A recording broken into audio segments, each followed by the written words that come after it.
समय लगभग 9:30 और मैं 7 बजे सोया था, तो 7 से 9:30 तक मैं सोया। और उसके बाद जब हम उठे तो काफ़ी सारे लोग अपने अपने कामों में लग चुके थे। उन सब में शायद मैं ही था, तो थोड़ा लेट उठा। मगर सुबह होने के बाद जो सबसे इम्पॉर्टेंट काम होते हैं, जो जंगलों में किए जा सकते हैं, हम वो सारे काम करके लौट रहे हैं। और आप देख सकते हैं मैं एक एनीकट पे चल रहा हूँ। इधर की तरफ हमारा ये सूखा तालाब है, और जब पानी आता है तो वो वहाँ से बहता हुआ आता है और बाद में यहाँ रुक जाता है। जब पानी ओवरफ्लो होता है तो यहाँ से बह के और आगे चला जाता है। अभी एक और ऐसी की ऐसी बड़ी पुलिया आगे भी एक एनीकट बना दिया गया है। और वो जो वाइट कलर की बिल्डिंग है हमारे वहाँ, वो है जूनेश्वर महादेव, जहाँ पर हम रुके हुए हैं। तो चलते हैं, सुबह की पहली चाय पीते हैं और वापस से एक बार जंगलों में निकलेंगे, घूमेंगे। और यहाँ पे बर्ड वॉचिंग के कुछ पॉइंट्स हैं, उसको कवर करके आएंगे, क्योंकि आसपास यहाँ पे मैंने कुछ बड़े बर्ड्स देखे हैं, जैसे कि एक इजिप्शियन वल्चर अभी भी हमारे वहाँ ऊपर उड़ रहा है। तो कोशिश करेंगे इन सबको कवर कर सकें। आप बने रहिए गो वाइल्ड इन इंडिया।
और ज़रा देखिए, मैं इस वक्त जहाँ खड़ा हूँ, यहाँ पे यकीन ही किसी सफ़ेद बर्ड का शिकार किया गया है किसी और जीव द्वारा। ज़रा देखिए, ये इसके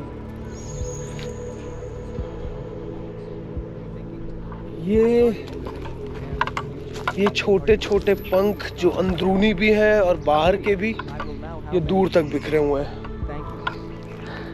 मगर प्रकृति का यही मज़ा है, यहाँ पे फूड चेन काम करती रहती है अपने हिसाब से।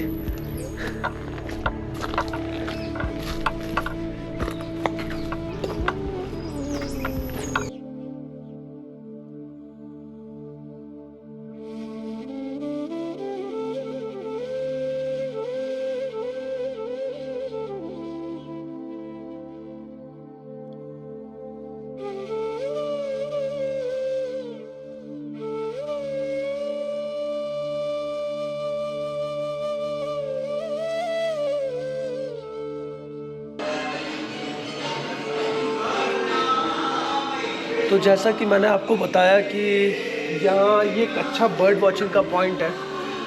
आप शायद देख पा रहे हो, वो एक ऑरेंज कलर का कैनेडियन गूस का एक पेयर बैठा हुआ है हमारे सामने। ये दुर्लभ प्रजाति है, बहुत ज़्यादा देखने को आपको नहीं मिलती, मगर यहाँ पे कोई इनका बड़ा शिकारी नहीं है और यहाँ पे अच्छे से खा पी रहे हैं। यहाँ पे काफ़ी प्लैंकटन्स और छोटी मछलियाँ होंगी जिनको ये ढूंढ रही हैं, खा रही हैं और अपना जीवन व्यवस्थित कर रही हैं। देखिए ज़रा, एक पेयर है हमारे पास। तो जूनेश्वर महादेव एक ऐसा पॉइंट है जहाँ पे एक बहुत बड़ी चट्टान जो हमारे सामने रखी हुई है, मैं चाहता हूँ आप इसे पास से ले लें।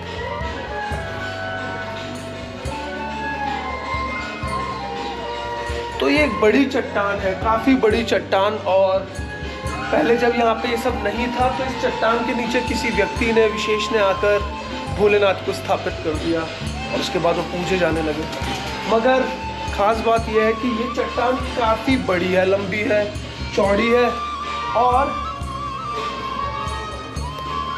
पीछे तक भी, अब जो कमरा इन्होंने लास्ट टाइम हम आए थे तो ऐसा नहीं था, मगर अब पीछे तक भी इन्होंने कंस्ट्रक्शन करवा दिया है। आप देख सकते हैं काम पक्का है, नीचे सीमेंट डल चुका है।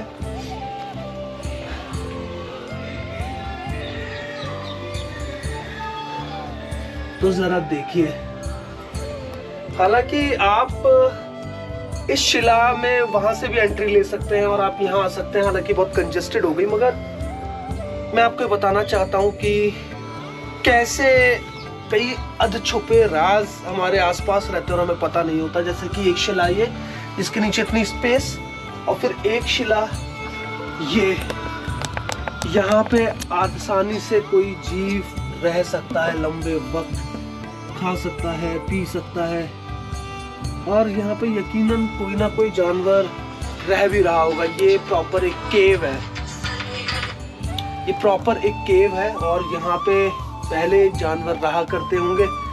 इस पॉइंट का तो मुझे नहीं पता कि वो यहाँ पे थे या नहीं, मगर एक पॉइंट का मैं आपसे वादा कर सकता हूँ और आपको प्रत्यक्ष उसकी फोटोज भी दिखाऊंगा, शायद आप देखेंगे आगे। मगर अब हम जिस जगह जा रहे हैं वो जगह खास है। तो पिछले 3-4 साल से देखा जा रहा था कि यहाँ पे एक इंडियन स्लॉथ बियर, भालू, रीछ, कुछ भी कह लीजिए, वो यहाँ पे पीछे आके ऐसी ही एक मांद में ब्रीडिंग कर रही थी। उसको पिछले 3-4 साल से देखा जा रहा है कि वो यहाँ पे आके ब्रीडिंग कर रही है, अपने बच्चे पैदा कर रही है और आगे चल रही है। तो आइए हम भी देखने चलते हैं वो वाली मांद जिसका मुझे सख्त इंतज़ार है।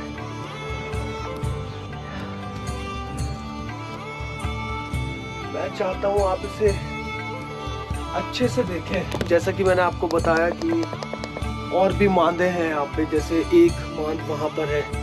आइए हम देख के आते कि हमें देखने को क्या मिलता है। हाँ, ये वही मांद है, काफ़ी लंबी चौड़ी है और इसमें भी आराम से कोई जीवन पनप रहा होगा। मगर इस वक्त हमारे सामने जो चीज़ है ये बहुत ही पसंद है मुझे, और ये चीज़ है दीमक की बांबी, और ये दूर तक फैली हुई है और अंदर ही अंदर आप देख सकते हैं कि ये टनल के रूप में, मैं चाहता हूँ आप इसे पास से देखें, ये टनल के रूप में कितनी भी अंदर हो सकती हैं। ज़रा देखिए, अगर मैं इनको खोदूं निकालूं तो पाऊंगा कि बहुत ही सारी दीमक यहाँ पे होगी। और ख़ास बात दीमकों की यह है कि ये ठीक इंसानों की यूनिट्स की तरह रहते हैं। ये इनके साथ इनके लड़ाके होते हैं, इनके कर्मचारी होते हैं और इनकी यूनिट्स बनी होती है प्रॉपर कि वो कैसे अच्छे से सस्टेन कर सकती हैं, आराम से उनकी कॉलोनी कैसे उपजेगी। इनके पास हर तरीके के कर्मचारी होते हैं, लोड उठाने वाले बड़े बड़े कर्मचारी, और बड़ी बड़ी दीमकें जो जिनके दांत काफ़ी बड़े हैं और वो किसी भी जीव पर हमला कर देती है जब उन्हें प्रतीत होता है कि उनके ऊपर या उनके टीले के ऊपर हमला हो रहा है। तो ये वही दीमक है। मगर बात इतनी आसान नहीं है। मैं चाहता हूँ एक मॉडर्न चीज़ दिखाऊं आपको। ज़रा देखिए, इस चीज़ को ध्यान से देखिए। ये भले ही टीले का एक हिस्सा हो, मगर इससे हमें समझ में आता है कि दीमक कितनी आसानी से, कितनी माहिरता से चीज़ें बना सकती हैं। जैसे कि ये यहाँ पे ऊपर तक बनाई हुई एक छोटी सी टनल है, देखिए ज़रा, ये हवा में तैरती, ये सब इन दीमकों का ही कमाल है और कोई ये नहीं कर सकता। और हमें यहाँ पे हालांकि एक भी दीमक देखने को नहीं मिली, नहीं तो दीमक ओमेगा 3 और ओमेगा 5 का बहुत ही अच्छा नेचुरल सोर्स है, प्योर प्रोटीन। तो बट शायद दीमकों की किस्मत अच्छी है। हम आगे चलते हैं। तो लीजिए, हम आ पहुँचे हैं उस जगह जो मुझे पर्सनली बहुत पसंद है यहाँ पे। तो जैसे कि मैंने आपको बताया कि पिछले 2-3 साल से 4 साल से यहाँ पे एक भालू का, एक मादा भालू का मूवमेंट देखा जा रहा था। वो यहाँ पे आती है, इस मांद के अंदर वो बच्चे देती है और निकल जाती है। मगर अभी कुछ वक्त से वो यहाँ पे नहीं आ रही है क्योंकि यहाँ पे लोगों का आवागमन थोड़ा बढ़ गया है। मगर शायद आप अभी इस वक्त उनके फ़ोटोज़ देख रहे हो। मगर आइए,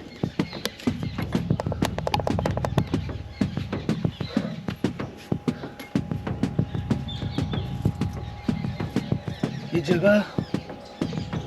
जगह बहुत ही सकड़ी है। मतलब या तो मुझे इसके अंदर जाने के लिए क्रॉल करना पड़ेगा और या फिर मैं अंदर जा नहीं पाऊंगा, क्योंकि ये बहुत सकड़ी जगह है। यहाँ पे केवल एक छोटा जीव ही घुस सकता है। हालांकि इस वक्त मैं पुष्टि कर सकता हूँ यहाँ कोई अंदर बड़ा जीव नहीं है, और मगर हमें यहाँ पे ऐसी जगहों पे बहुत सारी चमगादड़ें देखने को मिल सकती हैं। मगर फ़िलहाल मेरा जाना इसमें लगभग नामुमकिन होगा, मगर मैं फिर भी कोशिश करूँगा अपने कैमरामैन को अंदर भेजने की।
महादेव की जय हो।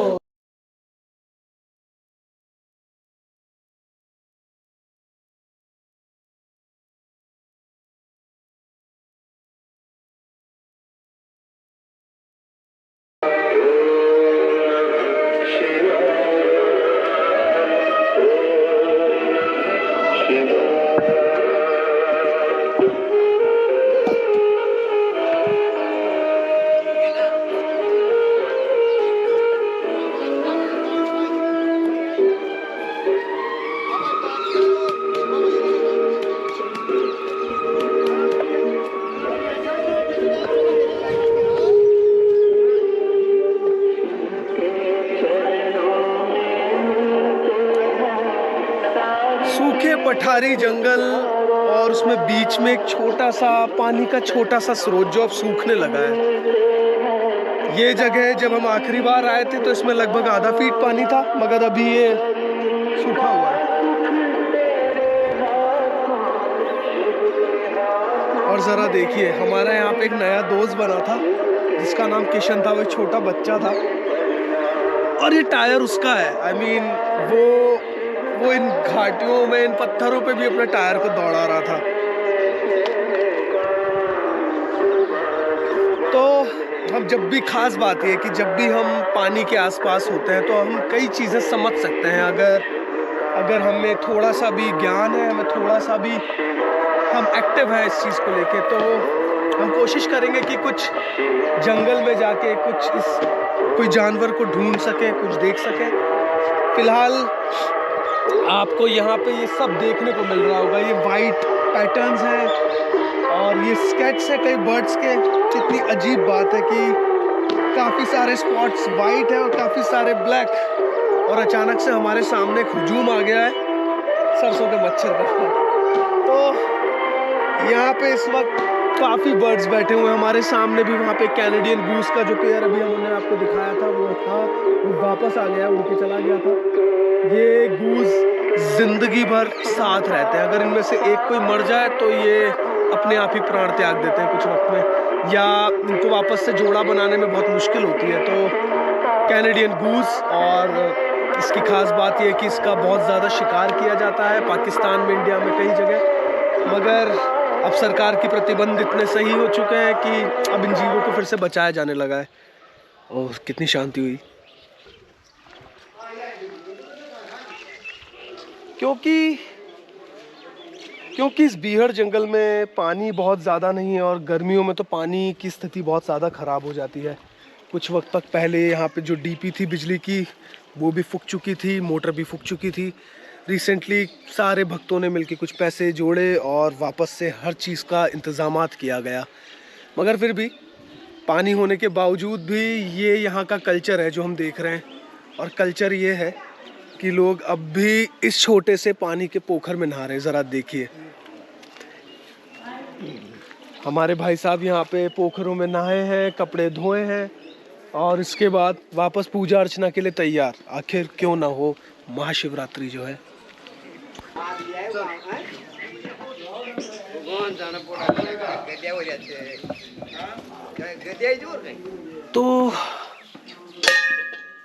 तो जूनेश्वर आने के दो रास्ते हैं। एक रास्ता तो ये जहाँ पे आपको गाड़ी थोड़ी दूर लगा देनी पड़ती है और फिर आप एनीकट को क्रॉस करके आते हैं, और दूसरा रास्ता पीछे गांव से होके।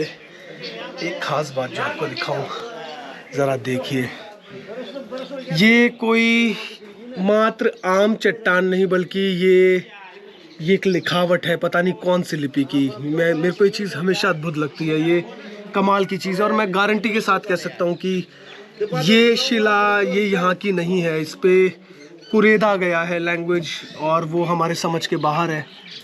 पता नहीं क्या क्या इस पे लिखा हुआ हो सकता है, मगर एक बात तो तय है कि ये 8वीं से 14वीं सदी के बीच का है।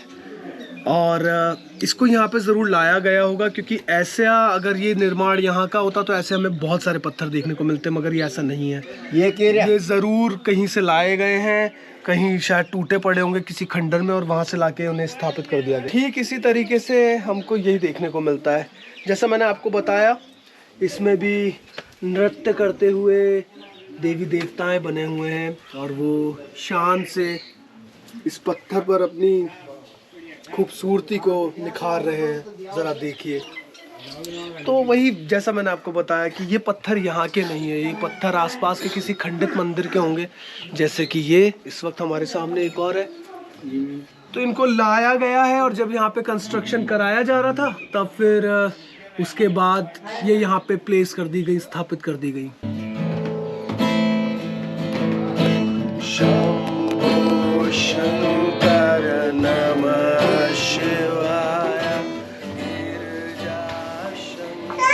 क्या नाम है तुम्हारा? क्या नाम है तुम्हारा? क्या तो चमकल रहा हूँ। भक्तों द्वारा भोलेनाथ को बनाया गया है, तो निर्मित किया गया है। और ये नॉर्मल कोई पत्थर या चट्टान नहीं, बल्कि ये तो भांग से उन्होंने हमारे सामने ही तैयार किए। और तो और उन्हें 3 आँखें लगाई गई हैं और उनके ऊपर नाग बैठे हुए हैं और 3 आँखों के साथ उनको एक शानदार खूबसूरत, मैं इस कलाकृति की बात ही नहीं कर सकता, मेरे मुंह से शायद तारीफ इसके लिए और ज़्यादा ना निकलेगी। क्या खूबसूरत चीज़ है। अबे हंसता नहीं है क्या तू? हंसना आता है? अबे तेरे दांत तो टेढ़े मेढ़े हैं यार।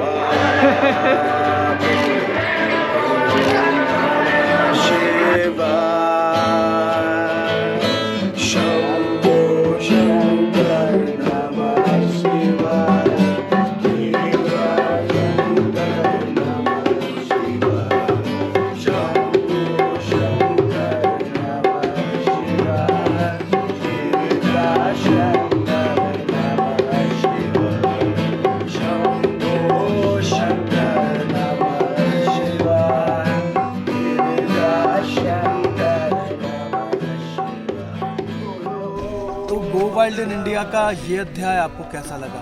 मुझे आपके रिव्यूज़ का, आपके कमेंट्स का अपने कमेंट सेक्शन में इंतज़ार रहेगा। फ़िलहाल समय है वापस घर जाके रेस्ट करने का और कुछ अगले नए प्लान्स बनाने का। मगर फ़िलहाल हम बस गांव छोड़ने को हैं और ये इलाका आपको देखते ही समझ में आ रहा होगा कि पीलापन है, सूखा है और हर चीज़ यहाँ सूखी हुई है। तो वेलकम टू राजस्थान। ऐसे ही हमारे साथ बने रहिए, गो वाइल्ड इन इंडिया को अपना प्यार दीजिए, हमें लगातार प्रोत्साहन की ज़रूरत पड़ेगी। इसी के साथ आपसे जल्द मुलाकात होगी। गो वाइल्ड इन इंडिया।